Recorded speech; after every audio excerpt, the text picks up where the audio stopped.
नमस्कार, सत श्री अकाल, आदाब दोस्तों। मैं राजेश कुमार।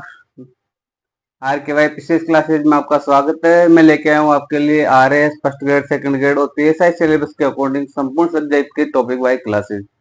दोस्तों, हमारी क्लासेज चल रही थी, उसमें हमने राजस्थान पॉलिटी और राजस्थान क्लास संस्कृत स्टार्ट की थी। तो राजस्थान पॉलिटी में हमने जो टॉपिक करवाए थे वो राज्यपाल करवा दिया था, मुख्यमंत्री करवा दिया, मुख्यमंत्री करवा दिया था, मंत्री परिषद करवा दिया था और राज्य सचिवालय करवा दिया था।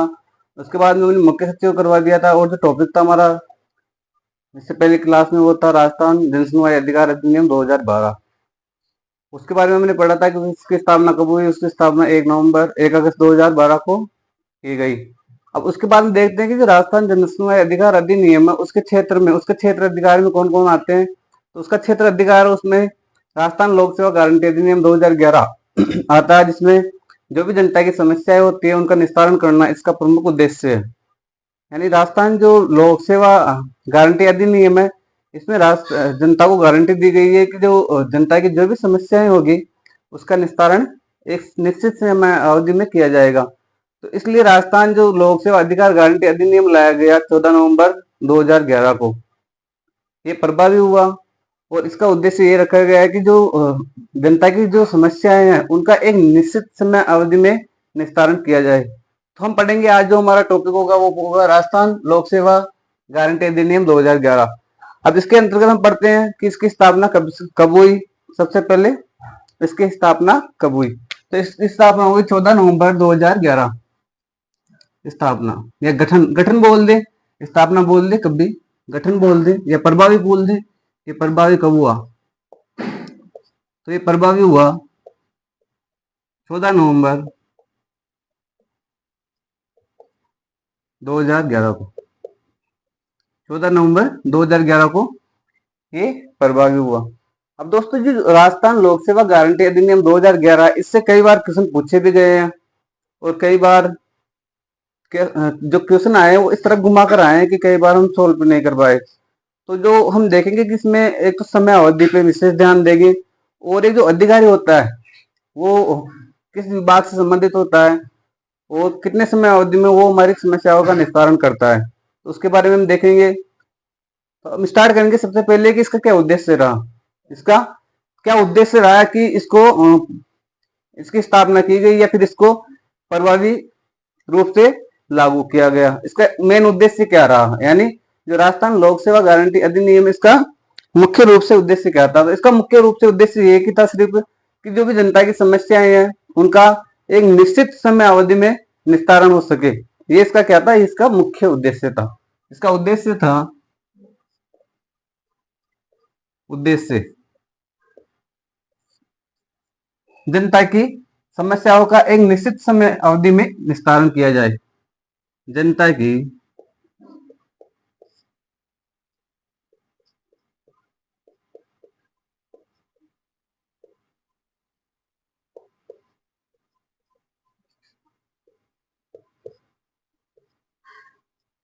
निश्चित समय अवधि में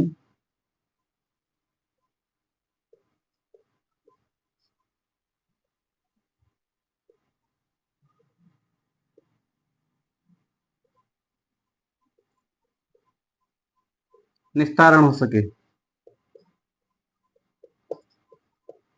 निस्तारण हो सके, ये इसका क्या था, ये इसका मुख्य उद्देश्य था।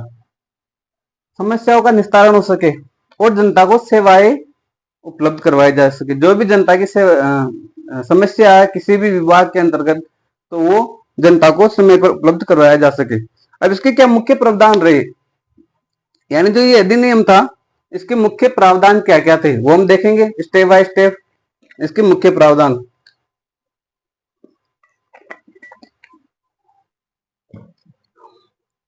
इसके मुख्य प्रावधान क्या क्या रहे। तो इसका मुख्य प्रावधान था वो था कि इस अधिनियम में एक तो कितने विभाग रहे, यानी कितने विभागों को इसमें लिया गया और कितनी सेवाएं उपलब्ध करवाने को कहा गया।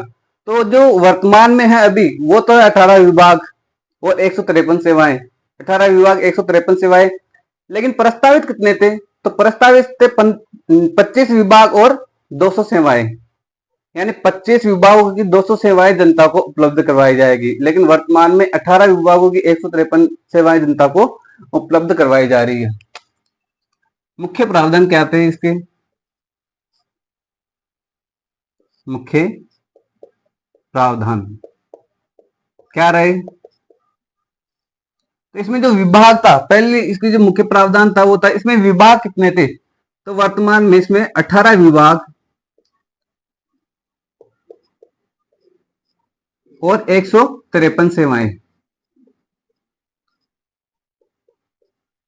153 सेवाएं, ये तो अभी वर्तमान में उपलब्ध करवाई जा रही है। लेकिन जो प्रस्तावित कितने थे, यानी प्रस्तावित विभाग कितने थे? तो प्रस्तावित जो विभाग थे वो थे 25 और सेवाएं थी 200। 25 विभाग और 200 सेवाएं प्रस्तावित।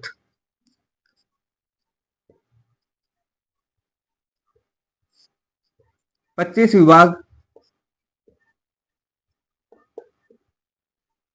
और 200 सेवाएं। 25 विभाग और 200 सेवाएं जनता को उपलब्ध करवाने का इसमें लक्ष्य रखा गया। अब इसके बाद में जो नेक्स्ट प्रावधान क्या था?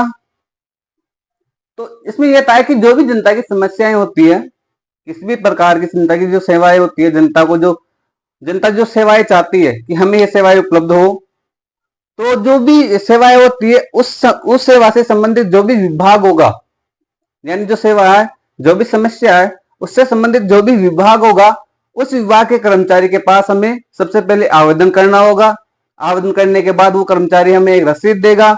उस रसीद में एक समय अवधि लिखी हुई होगी, यानी जो रसीद देगा कर्मचारी हमें, उसमें एक समय अवधि लिखी हुई होगी। उस समय अवधि के भीतर ही जो हमारी समस्या उसका निस्तारण करना होगा। किसको? उस कर्मचारी को, यानी उस कर्मचारी को उस समय अवधि के भीतर हमारी समस्याओं का निस्तारण करना होगा। दूसरा प्रावधान क्या था इसमें? इसमें दूसरा प्रावधान था कि हमें एक आवेदन करना होगा कर्मचारी से संबंधित विभाग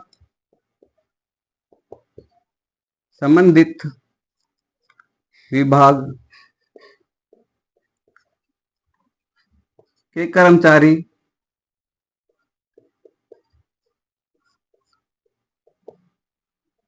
के पास जाकर आवेदन करना होगा।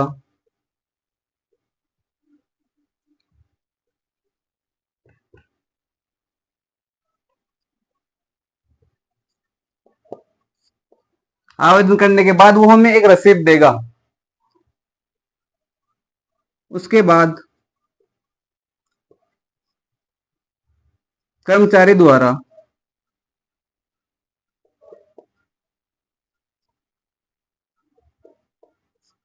एक रसीद दी जाएगी,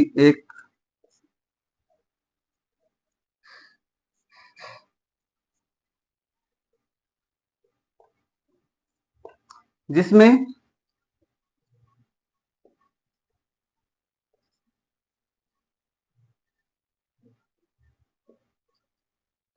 समस्या निस्तारण की या सेवा प्रदान करने की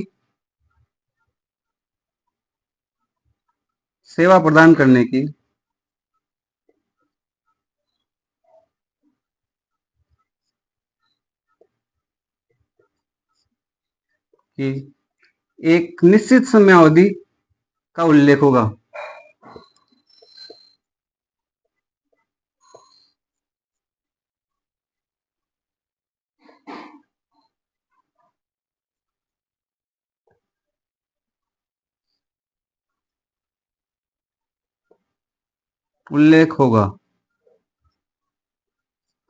यानी वो कर्मचारी के द्वारा हमें रसीद दी जाएगी, उसमें एक निश्चित समय अवधि का उल्लेख होगा कि इतने समय में आपकी जो भी समस्या है या आपको जो भी सेवाएं चाहते हो वो आपको उपलब्ध करवा दी जाएगी। लेकिन अगर वो अधिकारी उस समय अवधि में या फिर हमारा जो आवेदन है उसको नामंजूर करता है या फिर सेवाएं उपलब्ध नहीं करवाता है, तो सबसे पहले अगर वो नामंजूर करता है तो उसको ये कारण बताना होगा कि किस कारणवश आपका ये आवेदन नामंजूर किया जा रहा है। उसे कारण बताना होगा, यानी आवेदन नामंजूर करने का कारण बताना होगा। इसको मिटाते हैं, नेक्स्ट पेज पे लिखते हैं। फिर आप भी अपने नोट्स बनाते रहो साथ के साथ। ये इसका दूसरा कारण। दूसरा प्रावधान। इसके बाद हम देखते हैं कि जो अधिकारी होता है, अगर वो हमारा आवेदन अस्वीकार करता है तो उसको उसका कारण बताना होगा कि हमने उसने आवेदन अस्वीकार क्यों किया। कर्मचारी द्वारा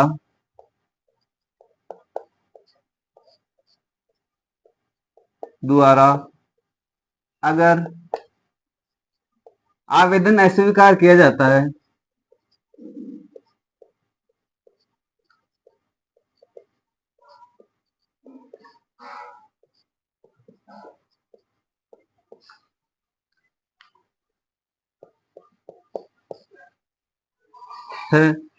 तो उसे कारण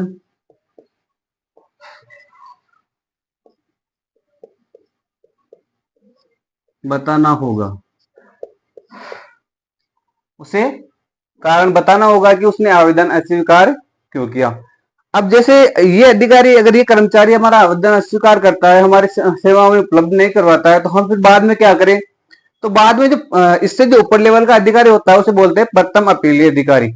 तो जब से हमने आवेदन किया तब से लेकर 30 दिन के भीतर, यानी आवेदन करने की तारीख से लेकर 30 दिन के भीतर हमें प्रथम अपीलीय अधिकारी के पास जाना होगा। आवेदन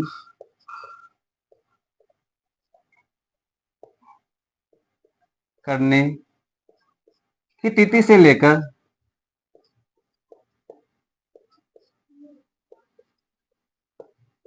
30 दिन के भीतर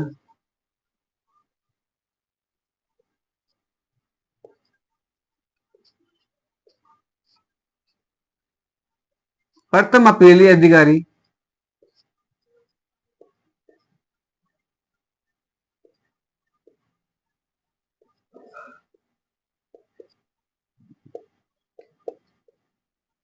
अधिकारी के पास जाना होगा। यानी हम जब प्रथम अपीलीय अधिकारी के पास जाएंगे, उनको बताएंगे कि साहब हमने ये सेवाएं मांगी थी और उसने हमारा आवेदन अस्वीकार कर दिया है, या फिर हमारी जो भी सेवाएं हमें नहीं दी गई, तो हम इसकी शिकायत किसके पास करेंगे? प्रथम अपीलीय अधिकारी के पास। जैसे ही हम प्रथम अपीलीय अधिकारी के पास शिकायत करते हैं तो प्रथम अपीलीय अधिकारी का ये दायित्व होगा कि वो जो हमने आवेदन किया तब से लेकर, मतलब प्रथम अपीलीय अधिकारी के पास हम गए तब से लेकर 21 दिन के भीतर, 21 दिन के भीतर हमारी समस्या का समाधान करेगा। यानी जो हम जो सेवाएं मांग रहे हैं उससे वो हमें सेवाएं प्रदान करेगा। यानी प्रथम अपीलीय अधिकारी प्रथम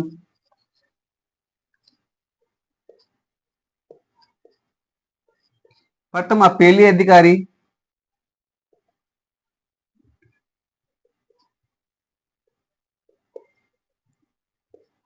प्रथम अपीलीय अधिकारी 21 दिन के भीतर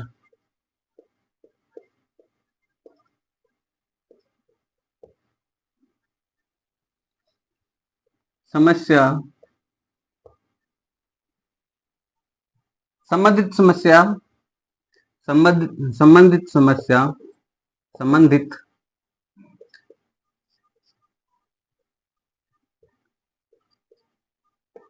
समस्या का निस्तारण करेगा। निस्तारण करेगा। यानी जो प्रथम अपीलीय अधिकारी होगा वो जो भी हमारी समस्या होगी उसका निस्तारण 21 दिन के भीतर करेगा। अब मान लो ये भी नहीं करता है, यानी प्रथम अपीलीय अधिकारी भी हमारी समस्या का निस्तारण नहीं करता है, तो फिर किसके पास जाए साहब? तो इसके बाद में हम जो द्वितीय अपीलीय अधिकारी होगा, यानी ऊपर वाला अधिकारी होगा, उसके पास हमें जाना होगा। यानी इसके बाद जो द्वितीय अपीलीय अधिकारी होगा उसके पास हमें जाना होगा, द्वितीय अपीलीय अधिकारी के पास जाना होगा।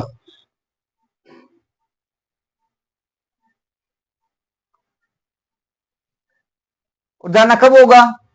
तो जो प्रथम अपीलीय अधिकारी है, ये प्रथम अपीलीय अधिकारी है, तो इसके बाद जब से हमने जो समस्या का हमारा जो निस्तारण का आवेदन किया था तब से लेकर 60 दिन के भीतर, यानी जो प्रथम अपीलीय अधिकारी के पास हमने आवेदन किया उससे लेकर 60 दिन के भीतर हमें द्वितीय अपीलीय अधिकारी के पास जाना होगा। प्रथम अपीलीय अधिकारी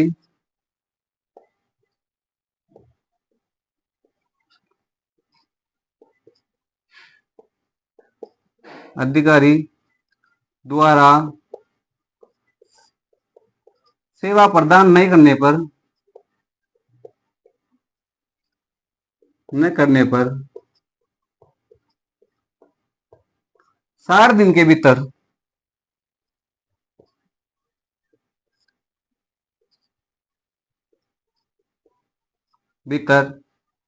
हमें द्वितीय अपीलीय अधिकारी के पास जाना होगा।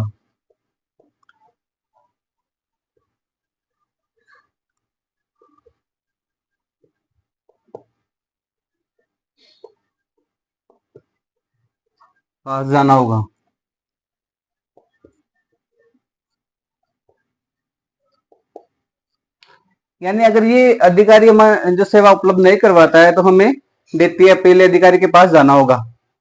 द्वितीय अपीलीय अधिकारी के पास जाने के बाद पहली बात तो जो द्वितीय अपीलीय अधिकारी होगा वो इसके विरुद्ध इसके जो प्रथम अपीलीय अधिकारी इसके विरुद्ध जांच करेगा। यानी जो भी हमारा मामला होगा, जिस भी विभाग से हमारा संबंधित होगा या जो भी हमारी समस्या होगी, तो उसको ध्यान में रखते हुए जो प्रथम अपीलीय अधिकारी इसके विरुद्ध जांच करेगा। कौन करेगा? द्वितीय अपीलीय अधिकारी। यानी द्वितीय अधिकारी अपीलीय अधिकारी, अपील का मतलब होता है हमने वहां अपील की, मतलब हमने वहां हमारी समस्याओं के निस्तारण के लिए आवेदन किया, वो एक तरह से क्या है? अपील करना होता है, इसलिए उसे अपीलीय अधिकारी बोलते हैं। अपीलीय अधिकारी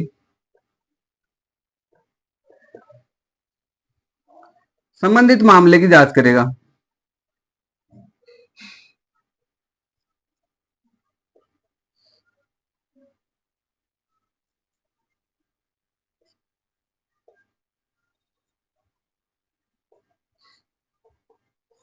संबंधित मामले की जांच करेगा किसके विरुद्ध? प्रथम अपीलीय अधिकारी के विरुद्ध।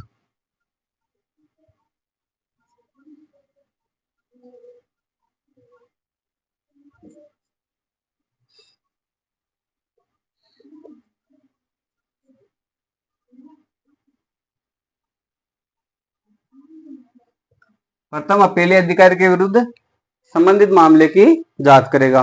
और यदि जो प्रथम अपीलीय अधिकारी इसका दोषी पाया जाता है कि उससे संबंधित विभाग से हमें सेवाएं प्रदान नहीं की, उसकी मनमर्जी की, कुछ भी किया, तो अगर वो दोषी पाया जाता है तो जो द्वितीय अपीलीय अधिकारी होगा वो प्रथम अपीलीय अधिकारी पर जुर्माना आरोपित करेगा। यानी आर्थिक रूप से जुर्माना करेगा। वो कितना करेगा?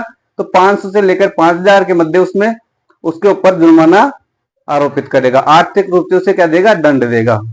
मिटा दूं? आपने कर लिया नोट डाउन?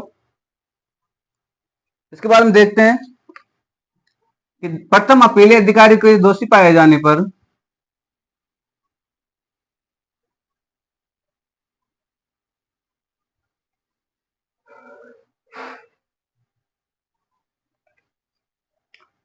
प्रथम अपीलीय अधिकारी के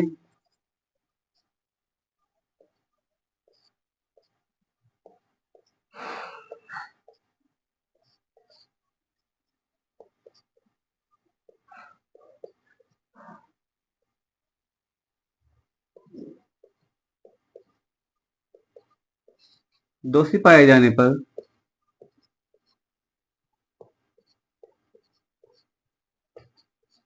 द्वितीय अपीलीय अधिकारी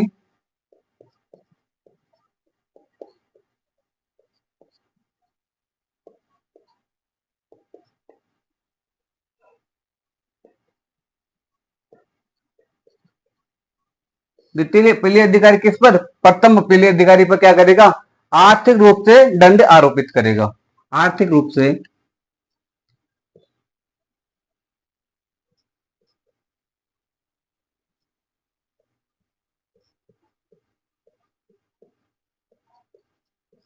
दंड आरोपित करेगा।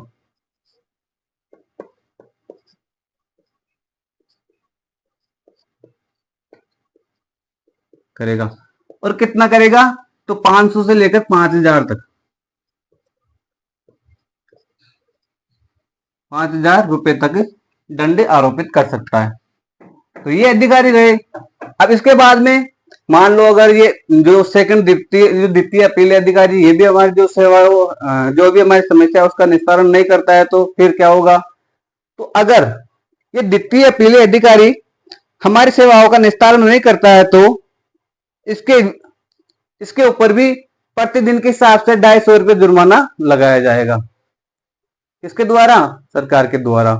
यानी प्रतिदिन के हिसाब से 250 रुपये जुर्माना या फिर अधिकतम 5,000 रुपये जुर्माना लगाया जाएगा। द्वितीय अपील अधिकारी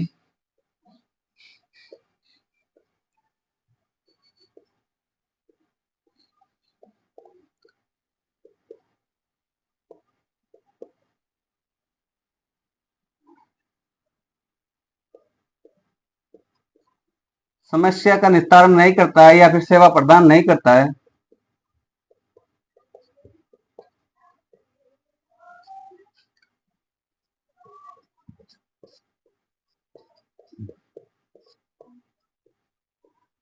तो 250 रुपये प्रतिदिन के हिसाब से।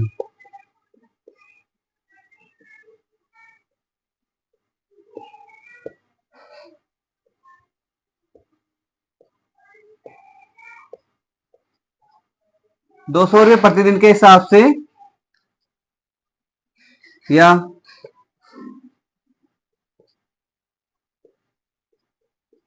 अधिकतम 5,000 रुपये जुर्माना देगा। किसे देगा? जुर्माना किसे देगा? जो भी आवेदन कर रहा है उसे। किसे देगा? जो भी आवेदन कर रहा है उसे। तो ये रहा इसका मुख्य प्रावधान। जो राजस्थान लोक सेवा गारंटी अधिनियम 2011 है उसके ही मुख्य प्रावधान थे। क्या क्या? तो जो आप पहले आवेदन करेंगे, आवेदन किसके पास करेंगे? तो हमारी समस्या, जैसे हमारी समस्या कृषि से संबंधित है तो हम कृषि विभाग के संबंधित कर्मचारी के पास आवेदन करेंगे। यानी जो भी विभाग होगा और हमारी समस्या जो भी हमारी समस्या संबंधित विभाग से होगी उसके पास हम आवेदन करेंगे। कर्मचारी के पास आवेदन करने के बाद फिर कर्मचारी हमें एक रसीद देगा। उस रसीद में निश्चित समय अवधि लिखी हुई होगी कि इतने समय में आपकी समस्या का निस्तारण कर दिया जाएगा। अगर वो निस्तारण नहीं करता है, मान लो अगर वो कर्मचारी निस्तारण नहीं करता है और हमारे आवेदन को नामंजूर कर देता है तो उसको इस बात का कारण बताना होगा कि उसने आवेदन को नामंजूर क्यों किया, यानी हमारा आवेदन उसने निरस्त क्यों किया, उसका क्या कारण रहा। इसके बाद फिर हम जैसे वो कर्मचारी मना करने के बाद हम जाएंगे प्रथम अपीली अधिकारी के पास। प्रथम अपीली अधिकारी के पास जाने पर हम, और कब जाएंगे?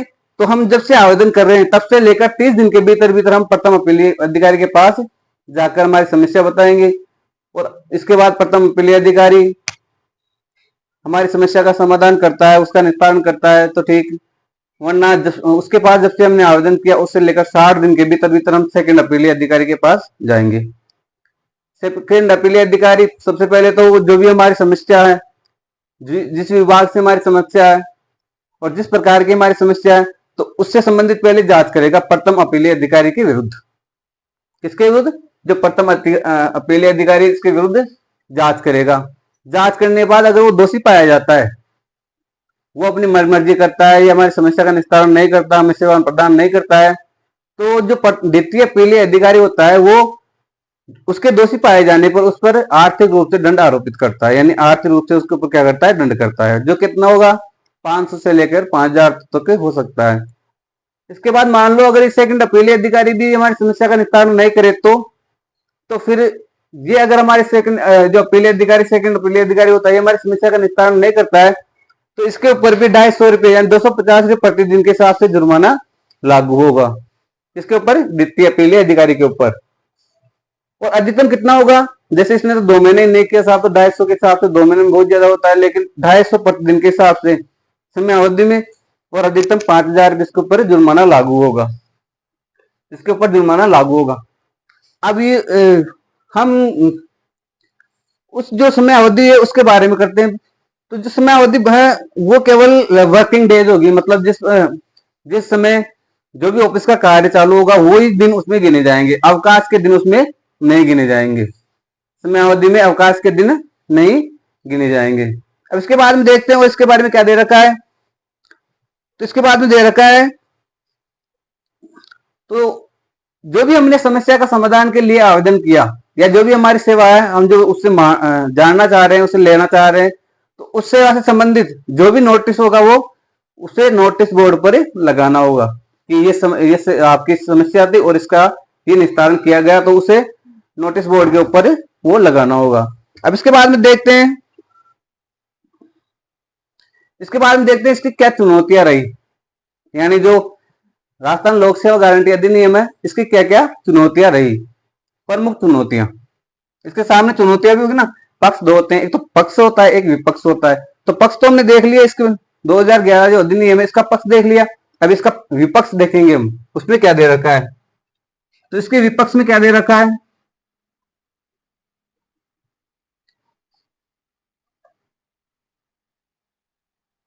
प्रमुख चुनौतियां। क्या चुनौतियां इनके सामने,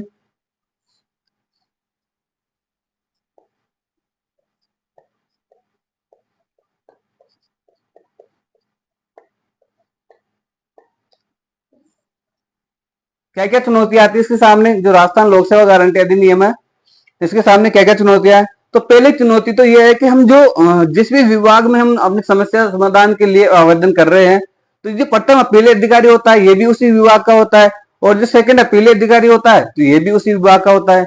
तो कहीं ना कहीं इनमें क्या पाया जाता है, इनमें इनका मेल मिलाप पाया जाता है, यानी एक रूप से हमें हमारा जो न्याय मिलना चाहिए हमें ये एक रूप से निष्पक्ष रूप से हमें नहीं मिल पाता है। कहीं ना कहीं इनकी क्या होती है, मिलीभगत होती है। तो इसमें क्या, ये हमारा जो न्याय होता है, जो हमें ईमानदारी से न्याय मिलना चाहिए कि वास्तव में इसने हमारी सेवाएं में उपलब्ध नहीं करवाई या हमारी समस्या का निस्तारण नहीं किया, तो वो हमें नहीं मिल पाता है, यानी जो न्याय होता है वो निष्पक्ष रूप से नहीं हो पाता है। तो पहला इसका जो प्रमुख चुनौतियों में है कि जांच अधिकारी, जांच अधिकारी भी संबंधित विभाग का होने के कारण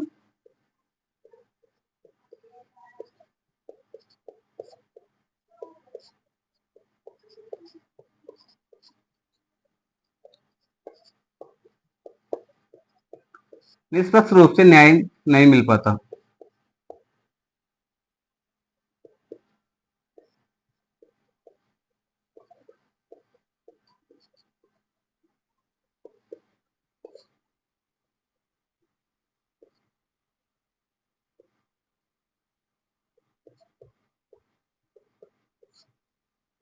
निष्पक्ष रूप से न्याय नहीं मिल पाता है। दूसरा क्या है, अब दूसरा इसमें ये शंका उपलब्ध पैदा होती है कि इसमें जो भी आवेदन की जो समय अवधि है, तो पहले तो आवेदन की अवधि 30 दिन है, फिर 21 दिन है और फिर 60 दिन है। तो इसमें क्या है, एक निश्चित नहीं है, यानी अलग अलग समय अवधि होने के कारण इसमें क्या होती है, शंका पैदा होती है। क्या होता है, शंका पैदा होती है, अलग अलग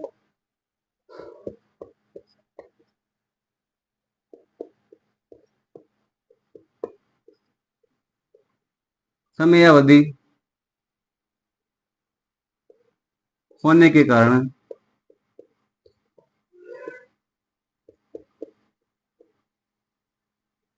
शंका पैदा होती है।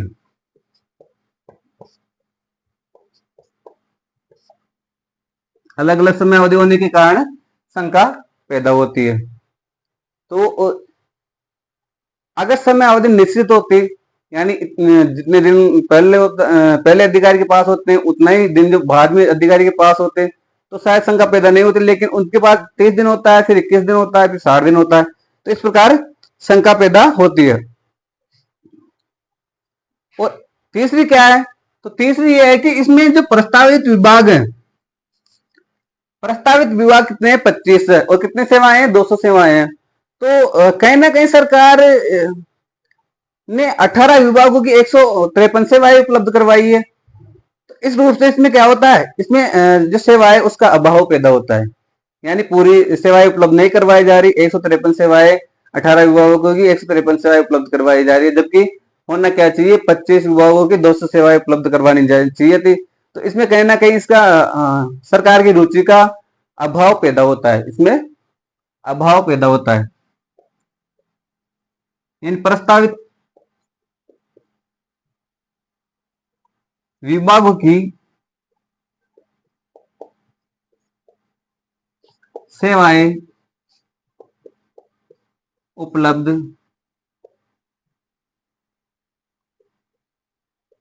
नहीं करवाने के कारण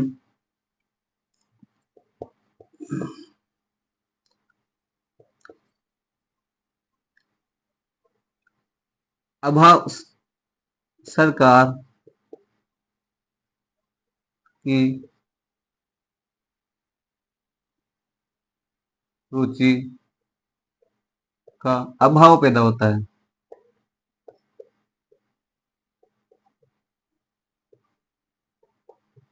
यानी सरकार भी क्या इसमें रुचि नहीं ले रही।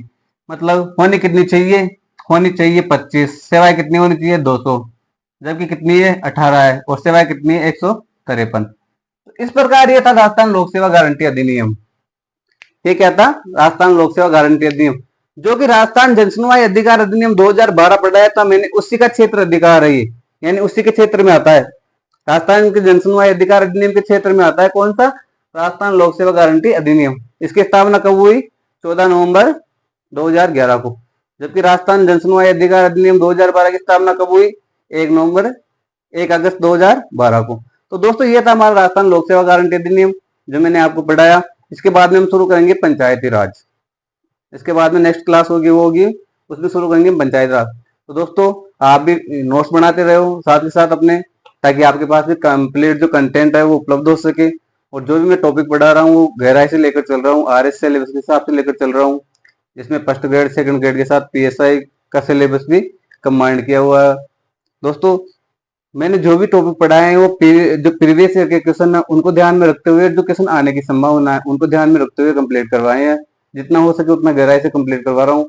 बस आप अपने नोट्स पे कंप्लीट करते रहो साथ ही साथ, ताकि आपके पास अगर कोई कंटेंट हो जाए उपलब्ध तो उसका आप रिविजन कर सको बार बार। और साथ ही साथ सबसे ज्यादा जरूरी है रिविजन, बार बार रिविजन करना, बार बार रिविजन करना, मतलब अपने टॉपिक को कंप्लीट करना है। दोस्तों इसके साथ आप एमसीक्यू भी निकालते रहो साथ के साथ, उससे आपको नॉलेज होगी कि किस प्रकार के क्वेश्चन बनते हैं। कई बार देख लेना क्वेश्चन आया हुआ, दिनों की संख्या भी पूछी गई है, संबंधित विभाग भी पूछे गए हैं, कितने प्रस्तावित कितने हैं, इनमें से क्वेश्चन आते हैं दोस्तों। कई बार जो क्वेश्चन बने हैं वो स्थापना को लेकर ही बने हैं, और समय अवधि को लेकर ही बने कि द्वितीय अपील अधिकारी, जो प्रथम अपीलीय अधिकारी होता है उसके पास कितनी समय अवधि होती है। तो दोस्तों हमारा ये जो राजस्थान लोक सेवा गारंटी अधिनियम था ये कंप्लीट होता है।